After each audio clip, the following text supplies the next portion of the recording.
RFK Jr. was doing a ABC. I don't even know who hosts the ABC News shows, and I pay almost no attention to those networks, but he went on one of them. Obviously, we had a great interview with Clay and RFK Jr. yesterday, but notice how, and, Clay shows him full respect, because, first of all, anybody who spoke the truth over COVID, about COVID, there's a camaraderie, right? There's a little bit of a, hey, you're on our team on this, even I'm sure Alex Berenson disagrees with me on a whole host of political issues, but on COVID, I was like, this guy gets it.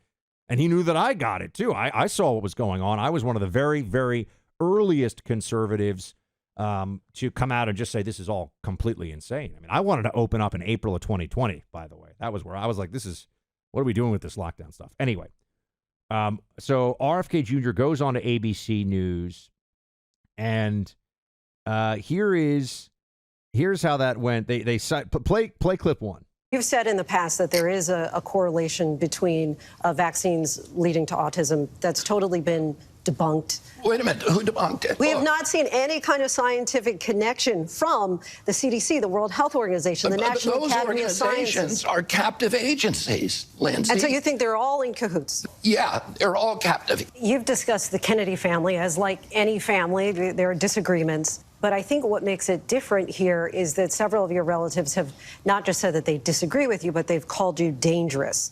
Let me just say, his point that science is dynamic is absolutely true, and that it is constantly evolving hypotheses and data and evidence, and that is the core of the scientific method, which was perverted by Fauci and the rest of the Democrat apparatus during COVID. But let me just say, notice how she comes at him with this, and it's not even about COVID vaccines. It's about other vaccines, and she's saying that he alleges there's a link to autism. If you're going to just tell somebody on air, as this woman is doing, you're totally wrong and lying, you have to be able to bring more to it. Whatever you think of that, by the way, you have to be able to bring more to it than just say, because the smart people say so, right? You have to actually be able to explain why what RFK Jr. is saying, point to what are the studies. And by the way, maybe I'm not even weighing in on it. I'm just saying there needs to be at least some follow through beyond you're wrong, because she would never do that to the Russia collusionists. She would never do that to people that spout all kinds of lies.